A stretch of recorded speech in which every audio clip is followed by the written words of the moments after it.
Beep, beep, beep, beep. On the right. Shoot. They had a block party at my work, like a virtual one, and I guess the guy's a DJ, and that's what he likes to do. Do the burr, burr, burr, burr. We're not going to do that. Welcome back, everybody. We're going to try this one more time. I am your boy, Cyrus. Coming at you. Beer Better Thoughts, Season 2. I got to get myself together, my life together. But yes, Season 2 of Beer Better Thoughts. Yeah, I have a guest. I'm the guest. Mickey the Merc. That's right. Or Mick the Merc, or is it Mickey the Merc? Mick the Merc if you're feeling snappy. Yeah. Mick the Merc. It was picked up when I was in Blood and Steel. Yeah. And I was mercing. Yeah. And someone just said, I do remember Mick the Merc. that there. Yeah, you invited me to Dallas that day. I did, didn't Yeah. You're just like, hey man, whatever you want, just come down to Dallas. Yeah, man. He's parked the bus right up. Yeah, you parked it up there, man. I've been hitting the head so many times since then. I don't remember. I barely remember that. Yeah. Blood and Steel was cool though. That was fun. It was fun. I'm glad they, had a nice little area set up in the middle of nowhere, New Hampshire. Yeah, that was like in the middle of. It really was in the middle of nowhere. Yeah, it was. But you think about it at the time, it probably was a good thing because COVID and all that other stuff. It was perfect. Yeah. Yeah, it was perfect. Yeah. I mean, yeah, no one saw it except for like 50 people that was kind of happened to that lived in that town. That's true. Yeah, I sadly couldn't stay for the next day for the 5v5s and the rest of the. Oh, we did not singles. do 5v5s the next day. Okay, everybody was. We just did singles the next day. Gotcha. So I think even from my team, it was me, Brennan, Aiden, and Lauren? Shan.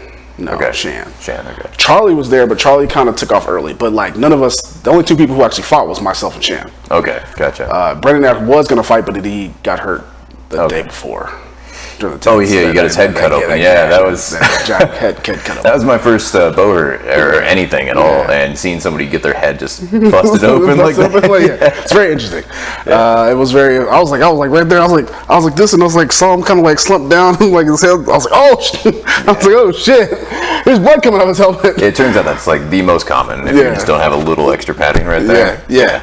I've had some close calls for myself about when it comes to that. So Yeah. But anyway, guys, Beer Better Thoughts. My guest, Mickey, remember we were just reminiscing about that Blood and Steel tournament that was last year. Mick, are you a beer drinker? I am, yes. Yeah. Mm-hmm. What's your go-to beer or style? Usually a Scotch ale. If I can find one, I usually go for that.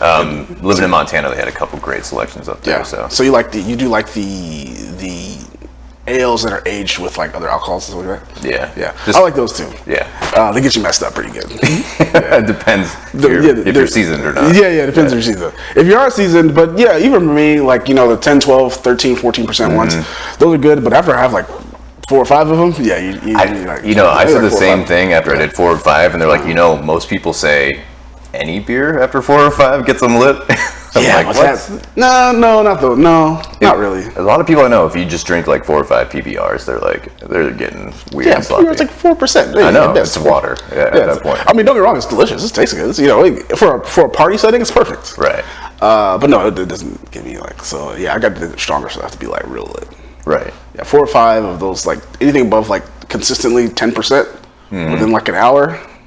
Yeah, right. Yeah. But if I'm going to go to a brew house or something like that and sit down and have a flight, I'm going to have heavy stuff. Yeah. So I do. I'm going to I'll think about it, man. I'm trying to figure out. I haven't been to any breweries in the last last month or two. But I got to figure out where to go. You are here for the training. Yep, winter camp. Winter camp. Redo. Yeah, the Redux winter camp. So I was like, oh yeah. You're coming in, so let's do a podcast. And then the schedule got messed up, and then I had stuff. Right. Then you had stuff, and then we're just I don't even know if I'm going to do it. I was supposed to be here at the beginning of May. That's right. And then my arm blew up, and I was really slow getting my bus ready to go, so I pushed off my arrival about 2 weeks. Yeah. So it's been an interesting week. I don't know if you guys know this, but that's how we're supposed to do this thing. You don't know this, but this is the 5th episode of this season, but this is the 3rd tried.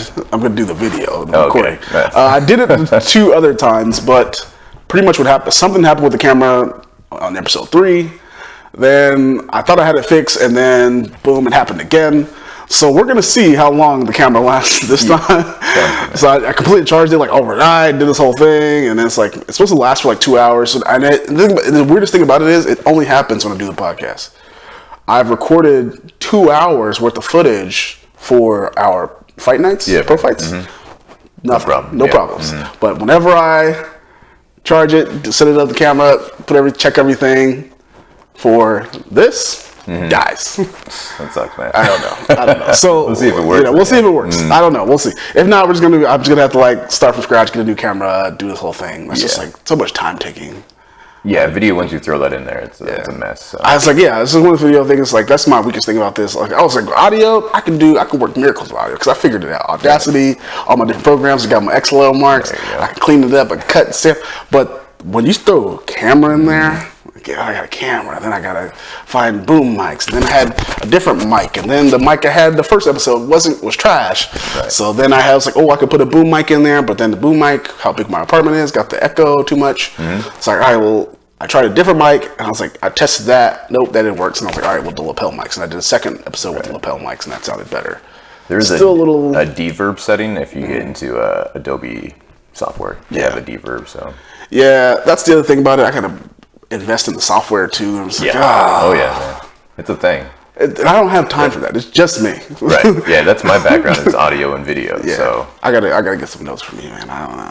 Here's the thing. Here's the thing. It's like, it's just like, here's the thing. Mostly about it. It's the time that it takes to do it. Yeah. Even just to edit the first couple of videos I had, it took time. Time I didn't have. No. Like I have like today I got off, like we got separate hours from my job, so I'm like, okay, I got off at like 2:00. Okay. Yeah. So like on Fridays I'm like, cool. And I'm like, do I really want to spend that little window I have before I have to go somewhere else to do it? You're talking 9 minutes of video is easily an hour. Yeah. That's about right for editing. Well, think about these podcasts are, half hour, 45 minutes, sometimes an hour. So not good. So I was like, all right, well, until I get lucky and I hire somebody who's gonna do it for me, right? There you go. Yeah. And start making some money doing it. I don't know. We'll see. Right. Yeah. And then you'd want 3 cameras, and that way they can splice. Splice and do all that stuff. Yeah. And it's like, or if I want to spend, like, there's a place I can go that will do that for me. Like they'll have a setup there. They'll do the camera work. But then I was like, it's pretty much $75 an hour. Yeah. It's always get some sponsors, man. Yeah, so get some sponsors. Hey, sponsor the show. Sponsor it.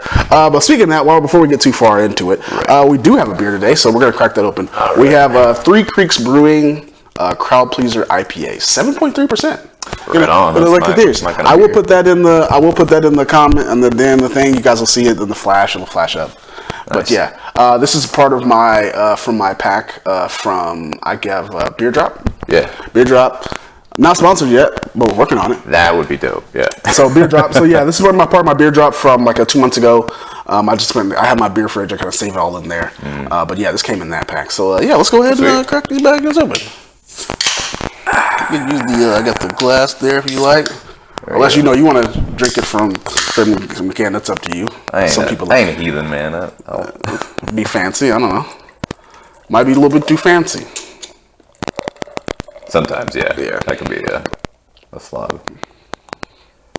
Eating pizza off my belly. I think we all have those days. Every day.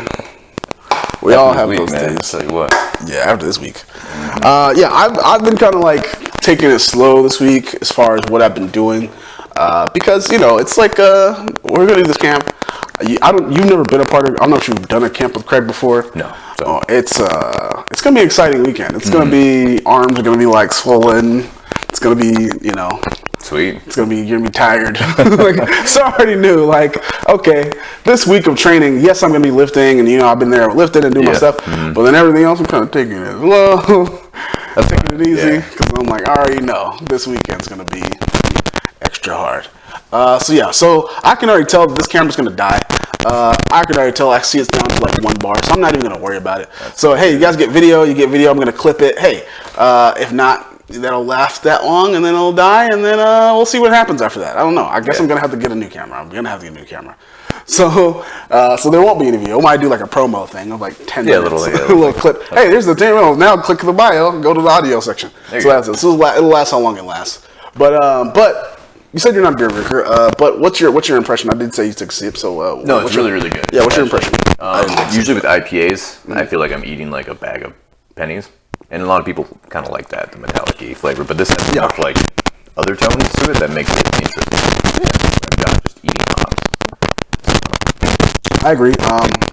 One thing I don't particularly like myself about IPAs, which can be anything, but if it's too strong, too bitter at that end. Yeah. And but this does have a good citrus finish.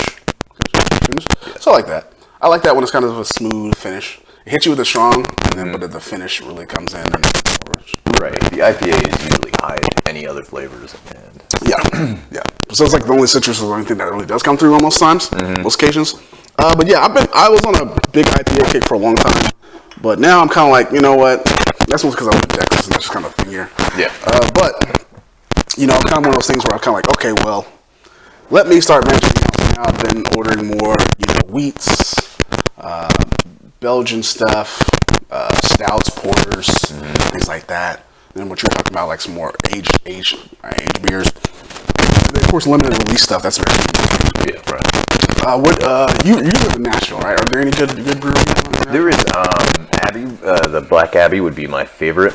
I mean, there's a bunch there actually. They just made like top 10 beer towns or beer cities, I guess, in the United States. But Black Abbey would be my favorite. It's pretty low key, and they always come out with something new. Like their Krampus stout beer that they made for the holidays was fucking awesome. Like, yeah, but usually it is lighter stuff because it's a party town. Like everybody's, like even Kings of Leon have their own fucking beer. Oh, really? Yeah, I don't even know what it's called. It's the light beer. Yeah, which I didn't, brew it's not very often that celebrities, or even like, I don't want to say celebrities, but like their own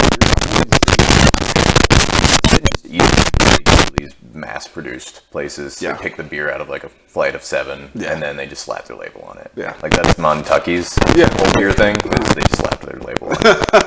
It's one of those things that's kind of I find interesting, but sometimes annoying. Like, I understand you're trying to diversify. I get it, but maybe ask the beer drinkers. You may not know this, but I'm part of the beer world on the Instagram, the interwebs, and there are a lot of influencers, beer influencers, which hopefully one day I will be. But maybe like just in like the armored world, I don't know, like that's like niche out a little bit. Niche out a little bit. But I do have my own niche, like beer and the carbon combat. So I just put those together, right? But a lot of them have beers and apartments and stuff like that. So I find that interesting, and I actually trust them more than I trust like celebrities, because at least they understand it. Most of their flavors. I have that sense of stuff. It's really good. I'm like, better than some of the. You had to pick a beer to sponsor our sport. Ooh, that's a good question. Rhyme Cup USA sponsored by man, there's a lot of Keystone. No. So the thing about it is, I think there's a few beers that are really good, but most of them that I would say are gonna be like more foreign stuff, more import stuff. There's one I can't. Hafner. I can't remember where it's from, but that was a really good one. That was like I drank it like one day after we were training one day, and I was like, yeah, it's perfect. But definitely, I would have to say, man, there's so many I could choose from. I gotta remember the name of it. I had it after Nationals. It's like a white ale. It hit the spot like right after Blue Moon. No, it's a little bit lighter than that. Okay. But it has a little bit more citrus. But basically, after like a long tournament, it hit the spot. So definitely, I'll say. But let me get back to that. Let me think about that. That's something I should think about. Yeah, mine would be Yingling. Yeah, I could see that American lager. It's been around forever. Yeah. And it always hits the spot. Yeah. After working in the mines, like back when I used to do that, I'd have Yinglings right after. It was always refreshing. Yeah, so that or a Blue Moon would be good. Blue Moon would be good. Blue Moon would actually, you get some orange slices because those are actually very great for us. Yeah, right. So if I can't say a craft beer, if I had to go for something more mass produced, I would definitely say Blue Moon. Okay, and they just came out the light beer too. They did. Skylight. Yeah, or Light Sky. Sky something. Yeah. So Blue Moon would good. Yeah. So you throw your orange slices in there. Boom. drinking all this stuff. But we've been sipping on this for a couple minutes, and I want to kind of play this thing I like to do. I don't know if you've heard my podcast before, but I like to ask you guys your classification of where you believe that this beer sits. So I have four classifications of what you think this beer is or what it could be. So this Three Creeks Brewing Crowd Feature IPA. Do you think it's one? Do you think this is a turn-up beer? Is this a party beer? You can take this to the party. This is how you turn up. Maybe this is your pre-game or party beer. Is this a rotational? Can you throw this in? And what time of year rotational? Because everybody has their time of the year rotational. Or is this if that's all you got? You know, you're kind of out somewhere. You know, they offer it to you. You're like, it's not really what I would prefer to drink, but that's all you got. I'll take it. Or is this the dreaded? Nah, I'm good. Nah, I'm good. Yeah. I'll drink water. I'd say like for me, Flat Keystone is like, don't yeah. it's like I might as well be drinking water. You can cut your whiskey with Keystone. Yeah. Man, I'd say it's turn up for sure. Yeah. Especially if you're hiking. Yeah. Like if you're that kind of person who likes to go float on the river. Yeah. And you don't want to drink water can see the whole time. Yeah. Definitely. You're going on the river, out of the lake. You're not throwing down. Yeah, definitely. So one of the things I will say is that I'm going to disagree. I'm going to say, because like I said, I've been trying to avoid IPAs because I've just been so overdone with me. Mm-hmm. So what I'm going to say is I'm going to say that this is if that's all you got. Okay. If I'm out somewhere and somebody offered me this, I'm like, that's all right. It's not number one. It's not what I prefer to drink. Because I'm trying to put some space in between myself and the IPAs as much as possible for right now. Now, late summer, I might change my mind. Sure, yeah. Yeah, summer, I might change my mind. It'll be 100 degrees outside, I might change my mind. I might just change my mind. With that being said, I do like it. I'm not saying I don't like it. But I will accept it. You have to. If I have to. If someone's offering it to me. Right. But like we were talking about, man, how we met, in Blue Herd. That was your first tournament, right? How long in total have you been Ira Combat for? So that would be it. Like from about around the same. Yeah, a little bit less than me though. A little less. Yeah, a little less. So I got my armor right before I went there. Yeah. I trained a little bit a couple weeks before and was like, I need to learn more. Did you like watch videos or something like that? No. There was a group in Nashville and really they just met up, put on armor. Oh yeah, they were just kind of like, and bounced off each other and then had beers and food later. Yeah. So that was the sport for them. They were like, social club. It was a social club. It's like, we're gonna meet up. We're gonna put armor back around. Hey guys, you guys did it. So I took off, met up in Rochester, and let's be at the North. We actually had some political riots going on in Rochester, so everything was shut down. And I bailed 2 days earlier. And ended up the night. He saw me kind of driving around the parking lot. Like, he didn't know who the fuck he was. He brought me in, let me hang out for a couple days, and set up for blood. He's like, "You have armor? Yeah. Go fight. Okay. And, Brandon Ross. Brandon, yeah. Yeah, he's like, who wants to do sword and buckler? And I was like, I've never held a sword. Like, legitimately never was able to swing a sword, and I don't have a buckler. And got it. And we ended up taking gold in that, which was just me, Brennan, and another guy from Northport. It's very weird. What's that? It's very interesting. Like, you've never picked up a sword before, and yet you get the gold medal for it. Yeah, that was which weird. Is very question like how skilled. And that's the thing what I've come to learn about. Or depending on where you are, where you go, and then who just happened to be there that day, you could either be the skill level varies so much that you don't know where you're gonna fall. Right, yeah. You might as well just go out there and try. Yeah. And honestly, I was just running around with a rattan. Yeah. And just practicing just being able to hold on to it and being able to block with it. That's like 50% of it. To be honest. That's 50% of it. The rest of this block and then right, yeah. Especially with buckler too. You got the punch and stuff. And all I did was pick up on where they're up high. Sword, hit him in the head. Just do that spam shot. At Blood and Steel, I only knew one combo. Yeah. Snap, snap, low. Snap, snap, low. Snap, right, left, snap. Then I knew how to reverse it. Low, high. That's it. I didn't do it. If you go back and watch, like, I have a couple clips. Yeah. That's all I did the entire time. That's great. And then like as I fought, I realized, oh, these guys are like doing low shots. Okay, cool. I can do low shots. I can do just straight one shots. Yeah. I can do one shot. Okay. Oh yeah, I can just go like this and just be like, okay, cool. Like that's all I did. Meat and potato stuff, man. That's all you need. You gotta know your timing. You know the basics. Now, don't get me wrong. I trained for like I took like 2 striking classes from Brennan before that, specifically that style, and then maybe like 20 that early that morning. We went back over it for like maybe like 10 minutes. He was like, all right, let me see where you're good. Okay, yeah, remember the good. Okay, cool. You'll be all right. Go ahead. Give it a shot. Let's see what happens.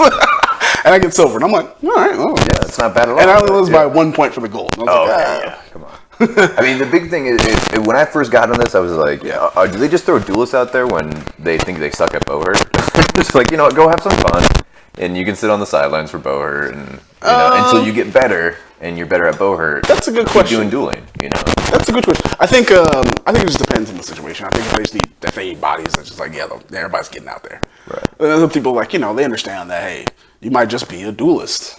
And that's what I understand. Like, so that's what I was trying to understand the philosophy of it is that, at Warlord, there are people who just want to do singles, and then they're like, there's only certain types of Bowhurt stuff that they want to do, and they're cool with that. And then, but there are people who just want to do duels, and that's cool. Right. I do both. I do duels. I do team, and I do pro fights. I do do it all. There are some types of duels I just don't want to do. Pole arms, I'm assuming. No, I think I will do pole arms. I did try it, and it was cool. The problem was I felt like I was kind of overloading myself, and I was trying to do that sword and shield, trying to learn. I had the first, so I think I will sprinkle it in maybe in a year or so. Yeah, pole arm. Start learning it slowly, but I have no desire to do longsword. None whatsoever. I've screwed around. I will screw around like in the academy, like training with the team. Okay, oh yeah, I put the longsword. I'll go to school. I'll throw some shots here and there. Yeah, of course. But other than that, I have no. It's not the pace. It is really just the way your body has to move, twisting your whole body, and I just don't like it. I just don't like it. I don't care for it at all.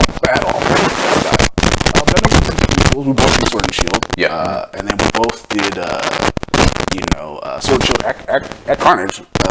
You took silver. Yep. Was that your first official? Like? Yeah. So what was your experience? How did you do that one? I mean, it actually... Going into it and then how you... Going into it, I didn't care. I didn't have the capacity to go to... Like Europe, like in my head, I was like, I can't do that. Like I'm so new. I have so much to train for. Some heart issues because I want to take care of like health stuff, Right. Get healthy, train. Yeah. And then I easily win my first match. Easily win my second match. I'm like, I'm advancing. I don't know what I'm gonna do. A little further than I thought. Yeah. And then it was confusing. I thought we were just racking up points to to be judged, to eventually be picked, by the board to be taken. I didn't think it was an actual like you win it, you go. You go, yeah. Yeah, I thought it was like, all right, cool. These guys are good. We're gonna work with them and get them ready to go, like a tryout. Yeah. More so. So I had finished a bunch of my matches, and switched out to my Bowhurt gear. Yeah. And was all ready to go. And they're like, all right, we're going to the finals for sword and board. And I was like, oh no. Trying to put on my duel, and I ended up breaking my legs for dueling. My knees and everything just not ready at all, and I just fought through it. Hey man, that's all I gotta do. Yeah. But you know what? You end up getting second? Yeah, second, and again it was to Nathan, who I lost, and you beat him. I just couldn't figure out the lefty in that center grip. Yeah, I couldn't either. That's why I just like, okay, you're old. I'm just gonna push you. He's been a great fighter. I spent and it was great. I learned a lot. But I probably should have gone. Had I known about that, I probably would have went down there. I probably would have picked him more. I didn't really talk to him that much. He has a lot of good stuff for close range. So like if you like in close range, he has some real fast ways to move a little faster at close. Yeah, like I said, I wish I had known about that. And I would have loved to gone. Yeah, I would have. But other than that, like, and then you did pro fights. Yeah, I did a pro fight. Dakota ended up getting that spot instead of Rich Ellswick, and we were on the phone. I was driving back from Detroit, and just decided. I'm like, I don't know if I'm going to do it or not. And he's like, well, I'll do it if you will. And so we ended up just talking about what we wanted to do. And I want to grapple. And I'm like, I've never grappled before a fight, man. Hell yeah, let's do it. So yeah, you guys were just pretty much straight brawler style. Yeah, it was just in your face. Like, and the thing that sucks is like I'm way better at range. Like, I got my sword and shield is decent. And which showed when I did my next pro fight. The same night, it was against Andy, and I just kept my distance until he was tuckered out, and then put him in that corner and hit him as many times as I could. Yeah, that format, I don't think I would ever want to do that because the format is like, because you do 2 minutes, two 2-minute rounds, right? And then you get maybe like 10, 15 minutes. Right back in. You go right back in. 10, 15 minutes. You go right back in. No, I can't. Yeah, that was rough. Yeah. No. But I felt great going into that next one because I didn't have to fucking grapple, dude. Yeah, that's what I'm saying. And so it's like, if you're a grappler, or if you really have to, like, if you're one of those people that's just like really, aggressive into it and locking into it, it's like it sucks. The worst part was like Lawrence walks up to me, he's like, man, it was so close, like you lost by 2 points. I'm like, I could have just hit him in the head, like just a tip tap real quick to his head, and I would have taken that. Like I was being stupid and just the HMB pro fight rules are different though. So it's like the WFC rules, you have to win by like over 20%. And then HMB, it really just comes down to the exact points. Which I like the victory points way better. That's smart. Yeah, the WFC rules I like better, just because I've been training that this whole time. It's been pretty nice. Do you think you're gonna come down to do a pro fight? Yeah, absolutely. I was supposed to come down. Well, once you get your, once my arm heals. But yeah, I'm gonna come back in September as well. Okay. It's just right at this moment. I scheduled myself in different parts of the United States for training. What's next stop? Next stop is Northeast for Rookie Rumble. Okay, yep. Taking the team up there. Yeah, I'm gonna miss that. I know. I wish you were there, man, because I would like you on my team. Because there's gonna be other noobs who are like, tossing people around. I think it's like a cheating. There are already some people who are upset that like once they found out I was gonna go and I really was gonna go, they were like, oh, Cyrus is going. Yeah, I know. So we're gonna do sword and shield. I was in the chat. There was like 1 or 2 people who were like, I was stoked, man. I was like, man, there's gonna be somebody like that I want to compete against there, Yeah, so I gotta miss it. I gotta get time off work. Right. But let's talk about this. You have a team now. You do. You have your own team. What inspired you to create your own team?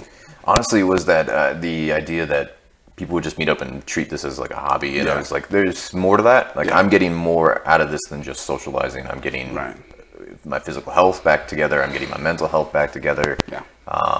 I found passion, and a novelty in the sport, and I wanted to bring it to other people. So I immediately just said, hey, I'm on my back porch. If anybody wants to show up between Thursday and Tuesday at this exact time, I'm going to be training there. No, I agree with you. I agree with you on that. I did the same thing. It's just like my health and health and stuff like that transformed me. It was like, oh yeah. Now I tell people, yeah, man, you should come do it, man. Yeah. And they'd be like, no, man, you're crazy. I've seen videos and stuff like that. You're crazy. No, I'm not doing that. It's safer than MMA, and it like has a lot of humbling aspects to it too. So. Oh yeah, because there are some people that will kick your ass, and they'll just like, I don't want to fight that person, but I got to today. All right, let's get this over with. You always get those people that want to show up and they're like, man, just give me an axe and I'll just like kill them. Like, no, you're not. No, you're not. I do get people like that. Oh no, man, I might get. I think Ashley put out a good video. She meets people like that. And then I've met a couple people like, man, if I did that, man, I might hurt some people for real. Like, less likely. I thought that too, but so